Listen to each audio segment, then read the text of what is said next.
Hello friends, ಹೇಗಿದ್ದೀರಾ ಎಲ್ಲರೂ? ರಮೇಶ್ ದಮಾನಿ ಅವರು ಒಂದ್ಸರಿ ಹೇಳ್ತಾರೆ, ನಿಮ್ಮ ಹತ್ರ ಏನಾದ್ರೂ 10 ಲಕ್ಷ ಇದ್ರೆ, ನಿಮ್ಮ 25 ರಿಂದ 30 ವರ್ಷ ವಯಸ್ಸಲ್ಲಿ, 30 ವರ್ಷದಲ್ಲಿ, ಅಂದ್ರೆ ನೆಕ್ಸ್ಟ್ 30 ವರ್ಷದಲ್ಲಿ ಅದನ್ನ 100 ಕೋಟಿ ಮಾಡ್ಬೋದು ಅಂತ. ಅದೊಂದು ಸಿಂಪಲ್ ಕ್ಯಾಲ್ಕುಲೇಷನ್. ಅದನ್ನ ನೋಡ್ತಾ ಹೋಗೋಣ. ಅದಕ್ಕಿಂತ ಮೊದಲು ಒಂದು ಸಿಬಿ ರಿಪೋರ್ಟ್ ಇದೆ ನೋಡಿ ಇಲ್ಲಿ.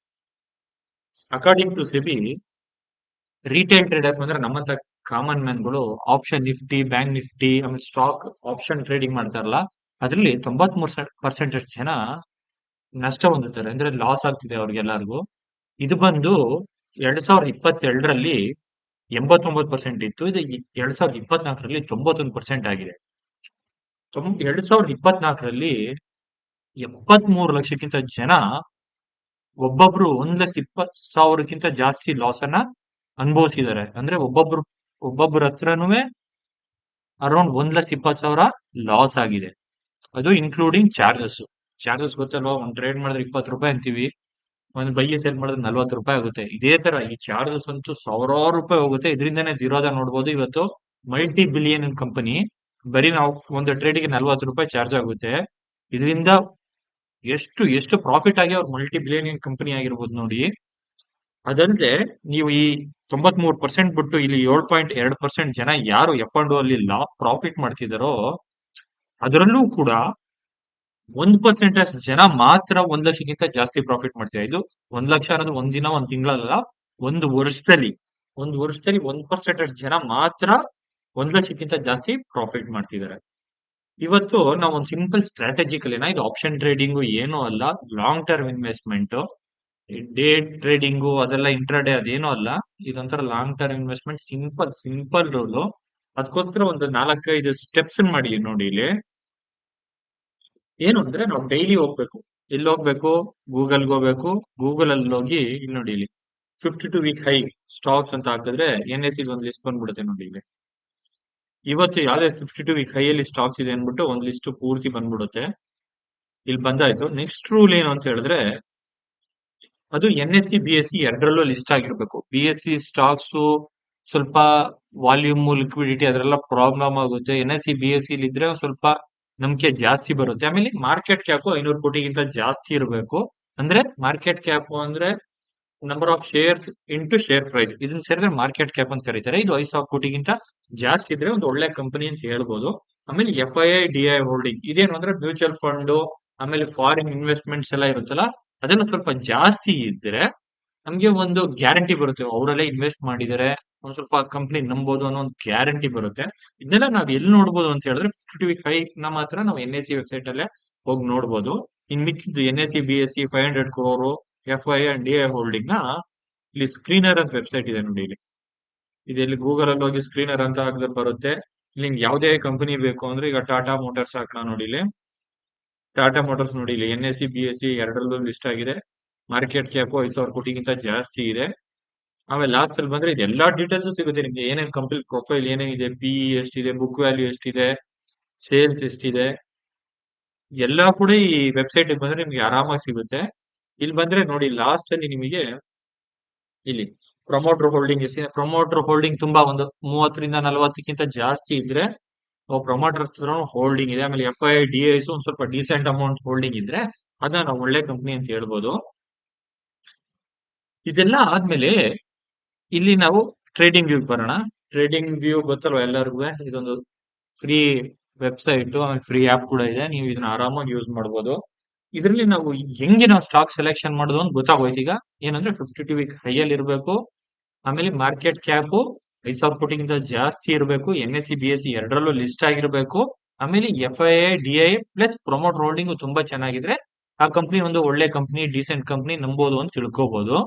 ಆಮೇಲೆ ಇದನ್ನ ನಮ್ಮ ಸ್ಟ್ರಾಟಜಿ ಏನು ಅಂತ ಹೇಳಿದ್ರೆ, ಇಲ್ಲಿ ನೋಡಿ, ಯಾವುದೇ ಒಂದು ಸ್ಟಾಕ್ ಇದೆಯಲ್ಲ, ಇಲ್ಲಿ ನೋಡಿ, ಯಾವುದೇ ಒಂದು ಸ್ಟಾಕ್ ಇಲ್ಲಿ ಲಿಸ್ಟ್ ಆಗಿರುತ್ತೆ ಅಂತ ತಿಳ್ಕೊಳ್ಳಿ. ಇಲ್ಲಿಂದ ಸ್ಟಾಕ್ ಹಿಂಗೋಗುತ್ತೆ, ಹಿಂಗೋಗುತ್ತೆ, ಮೇಲೆ ಹೋಗುತ್ತೆ, ಕೆಳಗಡೆ ಬರುತ್ತೆ, ಮೇಲೆ ಹೋಗುತ್ತೆ, ಕೆಳಗಡೆ ಬರುತ್ತೆ, ಕೆಳಗಡೆ ಬರುತ್ತೆ, ಆ ತರ ಎಲ್ಲ ಹೋಗುತ್ತೆ. ಯಾವುದೋ ಒಂದು ಟೈಮ್ ಅಲ್ಲಿ ಸ್ಟಾಕ್ ತನ್ನ ಮೊದಲ ಹೈ ಇತ್ತಲ್ಲ, ಇಲ್ಲಿ ನೋಡಿ, ಇಲ್ಲಿ ಅಲ್ಲ ಹೈ ಇದೆಯಲ್ಲ, ಅಲ್ಲಿಗೆ ಬರುತ್ತೆ. ಅದಾದ್ಮೇಲೆ ಈ ಸ್ಟಾಕ್ ಏನ್ ಮಾಡುತ್ತೆ, ಇಲ್ಲಿ ಕನ್ಸಾಲಿಡೇಷನ್ ಆಗುತ್ತೆ. ಇಲ್ಲ ಅಂದ್ರೆ ಏನ್ ಮಾಡುತ್ತೆ, ಮೇಲೋಗುತ್ತೆ. ಮೇಲೋಗ್ಬಿಟ್ಟು ತಿರ್ಗಾ ಎಲ್ಲಿತ್ತು ಪ್ರೀವಿಯಸ್ ಐ ಅಲ್ಲಿ ಬಂದು ರೀಟೆಸ್ಟ್ ಮಾಡ್ಕೊಂಡು ಮೇಲೋಗುತ್ತೆ. ಇದೆರಡೇ ರೂಲು. ಇದ್ರಲ್ಲಿ ನಾವ್ ಏನ್ ಮಾಡ್ಬೇಕು ಅಂದ್ರೆ ಸ್ಟಾಕ್ ಕನ್ಸಾಲಿಡೇಟ್ ಎಲ್ಲಾಗುತ್ತೋ ಅಂದ್ರೆ ಈ ತರ ಕನ್ಸಾಲಿಡೇಟ್ ಆಗ್ಬಿಟ್ಟು ಯಾವಾಗ ಬ್ರೇಕ್ಔಟ್ ಆಗಿ ಮೇಲೆ ಹೋಗುತ್ತೋ ಅಲ್ಲಿ ತಗೋಬಹುದು. ಸ್ಟಾಪ್ ಲಾಸ್ ಎಷ್ಟು ಅಂದ್ರೆ ಇಷ್ಟೇ. ಇಲ್ಲಿ ಇದೆಲ್ಲ ಇದೆ ನಮ್ ಸ್ಟಾಪ್ ಲಾಸ್.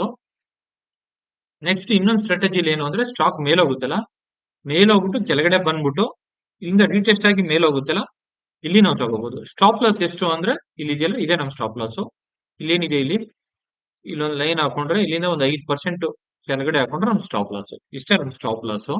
ಇದು ನಮ್ ಸಿಂಪಲ್ ರೂಲು. ಇದನ್ನ ನೋಡ್ತಾ ಹೋಗೋಣ ಸ್ಟಾಕ್ಸ್ ಅಲ್ಲಿ. ಒಂದೊಂದಾಗಿ ಸ್ಟಾಕ್ಸ್ ನೋಡ್ತಾ ಹೋಗೋಣ ನಾವು. ಮೊದಲನೇ ಸ್ಟಾಕ್ಸ್ ಬಂದು ನಮ್ ಲಿಸ್ಟ್ ಅಲ್ಲಿ ಇರೋದು SBI, state bank of India. ಇಲ್ಲಿ ನೋಡಿ, ಇಲ್ಲಿ ಸ್ಟೇಟ್ ಬ್ಯಾಂಕ್ ಆಫ್ ಇಂಡಿಯಾ ಮೊದಲು ಇಲ್ಲಿ ನೋಡಿ, ಇಲ್ಲಿ 2010ರಲ್ಲಿ ಒಂದು ಹೈ ಮಾಡಿತ್ತು. ಅದಾದ್ಮೇಲೆ ಇಲ್ಲಿ 21ವರೆಗೂ ಹಂಗೆ ಇತ್ತು. ಇಲ್ಲಿ ಮೇಲೆ ಕೆಳಗೆ ಮೇಲ್ಗೆ ಕೆಳಗೆ. ಇದು ಒಂದು ತಿಂಗಳ ಚಾರ್ಟ್. ಯಾವಾಗೆ ನೀವು ಚಾರ್ಟ್ ಹಾಕಿದ್ರು ತಿಂಗಳದು ಇಲ್ಲ ವಾರದಲ್ಲಿ ನೋಡಿ, ಡೈಲಿ 1 ಮಿನಿಟ್ 1 ಅವರ್ ಇದೆಲ್ಲ ತುಂಬಾ ನಿಮ್ಗೆ ಫೇಕ್ ಬ್ರೇಕ್ಔಟ್ಸ್ ಕೊಡುತ್ತೆ. ಅದನ್ನೆಲ್ಲ ತುಂಬಾ ಅವಾಯ್ಡ್ ಮಾಡಿ. ನೀವ್ ಏನೇ ಇದ್ರು ಯಾವಾಗೆ ಚಾರ್ಟ್ ನೋಡಿದ್ರು ವೀಕ್ಲಿ ಇಲ್ಲ ಮಂತ್ಲಿ ಚಾರ್ಟ್ ನೋಡಿ. ಅವಾಗ ನಿಮ್ಗೊಂದು ಕ್ಲಾರಿಟಿ ಸಿಗುತ್ತೆ, ಏನಾಗ್ತಿದೆ ಒಂದು ಬ್ರಾಡ್ ಮಾರ್ಕೆಟ್ ಅಲ್ಲಿ ಎಲ್ಲ ಗೊತ್ತಾಗುತ್ತೆ. ಇಲ್ಲಿ ನೋಡಿ, ಇಲ್ಲಿ SBI ಬಂದು ಯಾವಾಗ 2010 ಅಕ್ಟೋಬರ್ ಅಲ್ಲಿ ಒಂದು ಹೈ ಮಾಡಿತ್ತು. ಅದಾದ್ಮೇಲೆ ತುಂಬಾ ಇಲ್ಲಿ ನೋಡಿ, ಇಲ್ಲಿಂದ ಇಲ್ಲಿ ಹೆಚ್ಚು ಕಡಿಮೆ 2021 11 ವರ್ಷ ಕನ್ಸಾಲಿಡೇಷನ್ ಆಗಿ ಇಲ್ಲಿ ಏನ್ ಮಾಡಿದೆ, ಇಲ್ಲಿ ನೋಡಿ, ಇಲ್ಲಿ ನೋಡಿದ್ರೆ ಕ್ಲೀನ್ ಆಗಿ ಗೊತ್ತಾಗುತ್ತೆ ನೋಡಿ. ಇಲ್ಲಿ ಬಂದು ಮೇಲ್ ಬ್ರೇಕ್ಔಟ್ ಆಯ್ತು. ಇದನ್ನ ವೀಕ್ಲಿ ಕ್ಯಾಂಡಲ್ ನೋಡೋಣ. ವೀಕ್ಲಿ ಕ್ಯಾಂಡಲ್ ನೋಡಿದ್ರೆ ನಿಮ್ಗೆ ಕ್ಲೀನ್ ಆಗಿ ಅರ್ಥ ಆಗುತ್ತೆ ನೋಡಿ. ಇಲ್ಲಿ ನೋಡಿ, ಇಲ್ಲಿ ವೀಕ್ಲಿ ಕ್ಯಾಂಡಲ್ ಬ್ರೇಕ್ಔಟ್ ಆಗಿ ಇಲ್ಲಿಂದ ರೀಟೆಸ್ಟ್ ಆಗಿ ಹೋಗ್ತಿದೆ ನೋಡಿ. ಇಲ್ಲಿ ರೀಟೆಸ್ಟ್ ಆಗಿ ಕ್ಲೀನ್ ಆಗಿ ಹೋಗ್ತಿದೆ ನೋಡಿ. ಇಲ್ಲಿ ಇದನ್ನ ನಾವು ಮಂತ್ಲಿ ತಿರ್ಗಾ ಇದ್ ಮಾಡ್ಕೊಳ್ಳೋಣ, ಚೇಂಜ್ ಮಾಡ್ಕೊಳ್ಳೋಣ.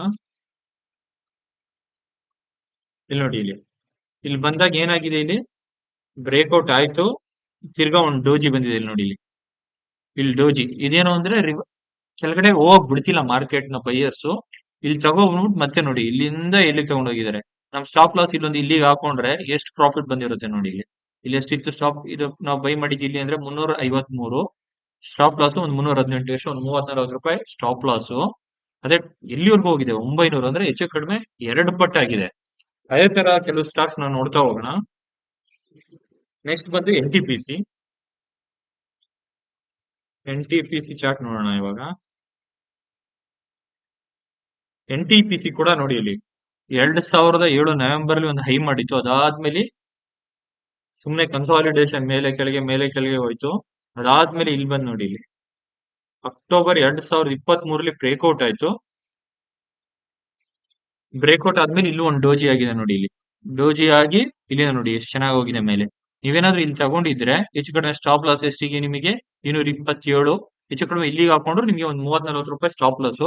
ಆದ್ರೆ ಸ್ಟಾಕ್ ಎಲ್ಲಿಗೆ ಹೋಗಿದೆ ನೋಡಿ, ಇದು ಹೆಚ್ಚು ಕಡಿಮೆ ಡಬಲ್ ಆಗೋಯ್ತು. ಇದು ಕೂಡ ಒಂದು ಮಂತ್ಲಿ ಚಾರ್ಟ್ ಅಷ್ಟೇ. ನೆಕ್ಸ್ಟ್ ಅದೇ ಒಂದು ನೆಕ್ಸ್ಟ್ ನಮ್ಮ ಲಿಸ್ಟ್ ಅಲ್ಲಿ ಇರೋದು HAL, ಹಿಂದೂಸ್ತಾನ್ ಏರೋನಾಟಿಕ್ಸ್ ಲಿಮಿಟೆಡ್. ಇದಂತೂ ಎಲ್ಲ ಟ್ರೆಂಡಿಂಗ್ ಸ್ಟಾಕ್, ಎಲ್ಲರೂ ಗೊತ್ತು. ಇದು ಕೂಡ ಅಷ್ಟೇ, ಈ ಒಂದು ಹೈ ಮಾಡಿತ್ತು. ಯಾವಾಗ ಲಿಸ್ಟ್ ಆಗಿದ್ದು 2018ರಲ್ಲಿ. ಅಲ್ಲಿಂದ ಕೆಳಗಡೆ ಹೋಗಿ ಹೋಗಿ ಹೋಗಿ ಹೋಗಿ ನೋಡಿ, ಇಲ್ಲಿ ಬರೋಂಗ್ ಬ್ರೇಕ್ಔಟ್ ಆಯ್ತು. ಇದು ಕೂಡ ಮಂತ್ಲಿ ಚಾರ್ಟ್. ಇಲ್ಲಿ ನೋಡಿ, ಇಲ್ಲಿ 1, 2, 3, 4 ತಿಂಗಳವರೆಗೂ ರೀಟೆಸ್ಟ್ ಮಾಡ್ಕೊಂಡು ಅಲ್ಲಿಂದ ಬ್ರೇಕ್ಔಟ್ ಆಗಿ ಎಷ್ಟು 590ರಲ್ಲಿ ರೀಟೆಸ್ಟ್ ಮಾಡ್ಕೊಂಡು ನೋಡಿ, ಇಲ್ಲಿ ಎಲ್ಲಿವರೆಗೂ ಹೋಗಿದೆ ಸ್ಟಾಕ್. ಇಲ್ಲಿ ಗೊತ್ತಾಗ್ತಿದೆ ಅಲ್ವಾ, ನೀವೇನಾದ್ರು ಇಲ್ಲಿ ತಗೊಂಡಿದ್ರೆ 595, ಒಂದು ಸ್ಟಾಪ್ ಲಾಸ್ ಇಲ್ಲಿಗೆ ಹಾಕೊಂಡ್ರೆ ಎಷ್ಟು ಹೆಚ್ಚು ಕಡಿಮೆ ಒಂದು 50 ರೂಪಾಯಿ ಸ್ಟಾಪ್ ಲಾಸ್. ಇವಾಗ ಎಷ್ಟಿದೆ ಇದು ಪ್ರೈಸ್, ಹೆಚ್ಚು ಕಡಿಮೆ 10 ಪಟ್ಟು ಕೊಟ್ಟಿದೆ ಈ ಸ್ಟ್ರಾಟಜಿಯಲ್ಲಿ. ಸ್ಟ್ರಾಟಜಿ ಅನ್ನೋಕ್ಕಿಂತ ಸಿಂಪಲ್ ರೂಲು. ಇದನ್ನ ನೀವು ಮ್ಯಾಕ್ಸಿಮಮ್ ಒಂದು 50% ಸ್ಟಾಕ್ ಏನೇ ಆದ್ರೂ ನಿಮ್ಗೆ ಯಾವಾಗ ಒಂದು ಸಿಂಪಲ್ ಕಾನ್ಸೆಪ್ಟ್, ಯಾವುದೇ ಕಂಪನಿ ವರ್ಷದ ಹೈಗೆ ಯಾವಾಗ ಬರುತ್ತೆ, ಅಂದ್ರೆ ಕಂಪನಿ ಚೆನ್ನಾಗಿ ಪರ್ಫಾರ್ಮ್ ಮಾಡ್ತಿರ್ಬೇಕು. ಈಗ ಯಾವುದೇ ಒಂದು ಕಂಪನಿ ತಗೊಳ್ಳಿ, ಈಗ HDFC ಇರ್ಬೋದು, ಯಾವುದೇ ಇರ್ಬೋದು, ಯಾವುದೇ ಒಂದು ಕಂಪನಿ ನೀವು 52 ವೀಕ್ ಹೈಗ್ ಬಂದಾಗ ಅದು ಕಾಸ್ಟ್ಲಿ ಅನ್ಕೊಂಡ್ ಬಿಟ್ಟಿದ್ರೆ, ಅದ್ ನೋಡಿ 20 ರೂಪಾಯಿ ಇದ್ದಿದ್ದು 2004ರಲ್ಲಿ ಇವತ್ತು 1800 ರೂಪಾಯಿ ಇದೆ. ಅಂದ್ರೆ ವರ್ಷದಲ್ಲಿ ಯಾವಾಗ ಒಂದೊಂದ್ಸರಿ ಮೇಲೆ ಹೋಗ್ಕೊಂಡು ನಿಧಾನವಾಗಿ ಈ ರೇಂಜಿಗೆ ಬಂದಿದೆ. ಅದೇ ತರ ನೀವು ಯಾವಾಗ್ಲೇ ಆಗ್ಲಿ ಒಳ್ಳೆ ಸ್ಟಾಕು 52 ವೀಕ್ ಹೈಯಲ್ಲಿ ಇದೆ, ತುಂಬಾ ಕಾಸ್ಟ್ಲಿ ಆಯ್ತು ಅಂತ ಬಿಡೋಕ್ ಹೋಗ್ಬಾರ್ದು. ಅದನ್ನ ಏನ್ ಮಾಡ್ಬೇಕು ಅಂದ್ರೆ ಒಂದು ಕನ್ಸಾಲಿಡೇಷನ್ ಆಗ್ಬಿಟ್ಟು ಬ್ರೇಕ್ಔಟ್ ಆದಾಗ ಇಲ್ಲ ರೀಟೆಸ್ಟ್ ಆದಾಗ ಆ ಸ್ಟಾಕ್ ತಗೊಂಡ್ರೆ ನಿಮ್ಗೆ ತುಂಬಾ ಹೆಲ್ಪ್ ಆಗುತ್ತೆ. ಅಂದ್ರೆ ಸ್ಟಾಪ್ ಲಾಸ್ ನಿಮ್ಗೆ ತುಂಬಾ ಕಡಿಮೆ ಇರುತ್ತೆ, ಆದ್ರೆ ನಿಮ್ಗೆ ಬರೋ ರಿಸ್ಕ್ ಟು ರಿವಾರ್ಡ್ ತುಂಬಾ ಜಾಸ್ತಿ ಇರುತ್ತೆ. ನೆಕ್ಸ್ಟ್ ನಮ್ಮ ಕ್ಯಾಟಗರಿಯಲ್ಲಿ ನಮ್ಮ ಲಿಸ್ಟ್ ಅಲ್ಲಿ ಇರೋ ಸ್ಟಾಕ್ ಬಂದು ಪವರ್ ಗ್ರಿಡ್, ಇವೆಲ್ಲ ಮ್ಯಾಕ್ಸಿಮಮ್ ಗೌರ್ಮೆಂಟ್ ಕಂಪ್ನಿನೇ.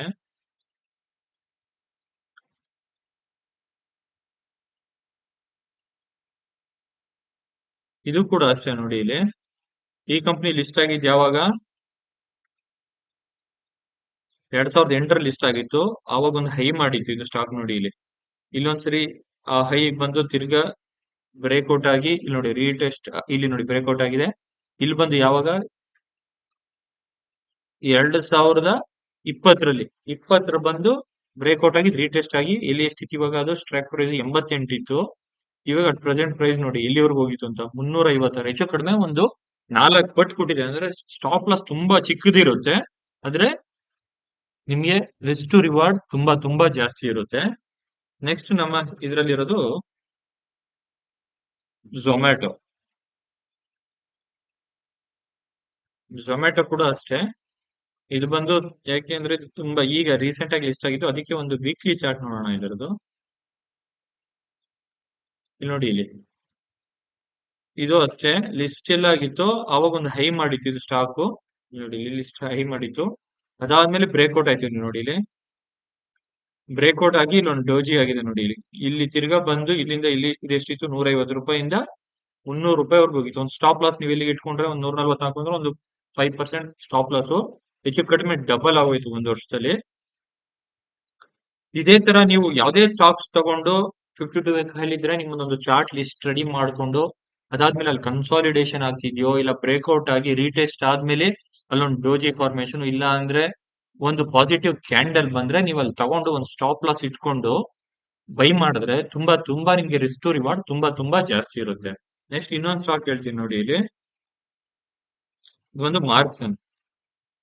ಇದನ್ನ ಇದು ಕೂಡ ಅಷ್ಟೇ. ಇಲ್ಲಿ ನೋಡಿ ಇಲ್ಲಿ ಮಂತ್ಲಿ ಚಾರ್ಟ್ ನೋಡೋಣ. ಇಲ್ಲಿ ನೋಡಿ, ಇದು ಒಂದು ಯಾವಾಗ ಮಾಡಿದ್ದು ಅಂದ್ರೆ 2015ರಲ್ಲಿ ಒಂದು ಹೈ ಮಾಡಿತ್ತು. ಅದಾದ್ಮೇಲೆ ಎಲ್ಲಿವರು ಬ್ರೇಕ್ಔಟ್ ಆಗಿದ್ದು 23ರಲ್ಲಿ ಬಂದು ಬ್ರೇಕ್ಔಟ್ ಆಯ್ತು. ಇದು ಒಂದು ಮಂತ್ಲಿ ಚಾರ್ಟ್ ನೋಡಿಲಿ. 3 ತಿಂಗಳು ಕನ್ಸಲ್ಟೇಷನ್ ಹಾಕೊಂಡು ಒಂದು ಡೋಜಿ ಮಾಡಿ, ಇಲ್ಲಿ ನೋಡಿ ಇಲ್ಲಿ ಡೋಜಿಯಲ್ಲಿ ನೀವು ತಗೊಂಡಿದ್ರೆ 104 ರೂಪಾಯಿಲಿ ಎಲ್ಲಿವರೆಗೂ ಹೋಯ್ತು ಸ್ಟಾಕ್ಸ್? 365. ಹೆಚ್ಚು ಕಡಿಮೆ 2.5%, ಅಂದ್ರೆ 2.5 ಪಟ್ಟು ಜಾಸ್ತಿ. 100 ರೂಪಾಯಿಗೆ 350 ರೂಪಾಯಿ ಆಗಿದೆ. ನೀವೇನಾದ್ರೂ ಇಲ್ಲಿ ತಗೊಂಡು ಒಂದು ಚಿಕ್ಕ ಸ್ಟಾಪ್ ಲಾಸ್ ಹಾಕೊಂಡಿದ್ರೆ ಎಷ್ಟು? 2.5%. ಇದೇ ತರ ನೀವು ಸ್ನೇಹಿತರೆ ಯಾವುದೇ ಸ್ಟಾಕ್ಸ್ ಇದ್ರು ಯಾವ್ದನ್ನೇ 52 ಲೋ ಅಲ್ಲಿರೋ ಸ್ಟಾಕ್ಸ್ ನ ನೋಡಕ್ ಹೋಗ್ಬೇಡಿ. ವರ್ಷದ ಹೈಯಲ್ಲಿ ಯಾವ್ದಿದೆಯೋ ಅದನ್ನ ಒಂದು ಲಿಸ್ಟ್ ಮಾಡ್ಕೊಳ್ಳಿ. ಇದನ್ನ ತುಂಬಾ ಸಿಗುತ್ತೆ, ಮನಿ ಕಂಟ್ರೋಲ್ ಸಿಗುತ್ತೆ, NSE ಸಿಗುತ್ತೆ. ಅದನ್ನ ಲಿಸ್ಟ್ ಮಾಡ್ಕೊಳ್ಳಿ. ಸ್ಟಾಕ್ ಅಲ್ಲಿ ಕನ್ಸಾಲಿಡೇಷನ್ ಆಗ್ತಿದ್ಯಾ, ಇಲ್ಲಿ ನೋಡಿ ಇಲ್ಲಿ ಈ ಕನ್ಸಾಲಿಡೇಷನ್ ಆಗ್ತಿದ್ಯಾ ಇಲ್ಲ ಬ್ರೇಕ್ಔಟ್ ಆಗಿ ರೀಟೆಸ್ಟ್ ಆಗಿದ್ಯಾ, ಅದನ್ನ ನೋಡ್ಕೊಂಡು ಸಿಂಪಲ್ ಸ್ಟಾಪ್ ಲಾಸ್ ಇಟ್ಕೊಂಡು ನೀವು ತುಂಬಾ ಗೇನ್ ಮಾಡ್ಬೋದು. ಸ್ಟಾಪ್ ಲಾಸ್ ಅಂತೂ ತುಂಬಾ ತುಂಬಾ ಚಿಕ್ಕದಿರುತ್ತೆ. ರಮೇಶ್ ಧಮನಿ ಅವರು ಹೇಳ್ದಂಗೆ ಇಲ್ಲಿ ನೋಡಿ ಇಲ್ಲಿ ಒಂದು ಸಿಂಪಲ್ ಇಲ್ಲಿ ಗ್ರೋ ಅಲ್ಲಿ ಹೋಗಿ ನೋಡಿ ಇಲ್ಲಿ. ರಮೇಶ್ ಧಮನಿ ಅವರು ಹೇಳಿದ್ರು ಏನು ಅಂತ ಹೇಳಿದ್ರೆ, ನಿಮ್ಮ ಹತ್ರ 10 ಲಕ್ಷ ಇದೆ, ಅದನ್ನ 30 ವರ್ಷದಲ್ಲಿ ನೀವು 100 ಕೋಟಿ ಹೆಂಗ್ ಮಾಡ್ಬೋದು ಅಂದ್ರೆ, ನಿಮ್ಗೆ ವರ್ಷದಲ್ಲಿ ಒಂದು 26%, ಅಂದ್ರೆ ನಿಮ್ಮ 10 ಲಕ್ಷಕ್ಕೆ ನೀವು 26% ಅಂದ್ರೆ 2,60,000 ನೀವೇನಾದ್ರೂ ಆ ವರ್ಷದಲ್ಲಿ ಗೇನ್ ಮಾಡಿದ್ರೆ ಮಾರ್ಕೆಟ್ ಮೂಲಕ, ಅದೇ ತರ ನೀವು 1,20,000 ನೆಕ್ಸ್ಟ್ ವರ್ಷ ಆಗುತ್ತೆ. ಅದಾದ್ಮೇಲೆ ಅದಕ್ಕೆ 26% ನೀವು ಗೇನ್ ಮಾಡ್ತಾ ಹೋದ್ರೆ 30 ವರ್ಷದಲ್ಲಿ ನಿಮ್ದು ಟೋಟಲ್ ಅಮೌಂಟ್ 100 ಕೋಟಿ ಆಗುತ್ತೆ. ಇಲ್ಲಿ ನೋಡಿದಿಲ್ಲ, ಇದು 100 ಕೋಟಿ 30 ವರ್ಷದಲ್ಲಿ. ಇದೊಂದು ಸಿಂಪಲ್ ಮ್ಯಾಥಮೆಟಿಕ್ಸ್. ನೀವೇನಾದ್ರೂ ಶ್ರದ್ಧೆಯಿಂದ ಸ್ಟಾಕ್ ಮಾರ್ಕೆಟ್ ಅಲ್ಲಿ ಅಂದ್ರೆ ಇಂಟ್ರಾಡೇ ಮಾಡೋದು, ಏನೋ ಒಂದು ಸ್ವಿಂಗ್ ಟ್ರೇಡಿಂಗ್ ಮಾಡ್ತೀವಿ ಅನ್ನೋದು, ಅದನ್ನೆಲ್ಲ ಬಿಟ್ಟು ಒಂದು ಲಾಂಗ್ ಟರ್ಮ್ ಅಲ್ಲಿ ಮಾಡಿದ್ರೆ ತುಂಬಾ ಪ್ರಾಫಿಟ್ ಆಗುತ್ತೆ. ಮ್ಯಾಕ್ಸಿಮಮ್ ಪ್ರಾಫಿಟ್ ಯಾರ್ಯಾರು ಮಾಡಿದಾರೋ ಎಲ್ಲರೂ ಲಾಂಗ್ ಟರ್ಮ್ ಅಲ್ಲೇ ಮಾಡಿರೋದು.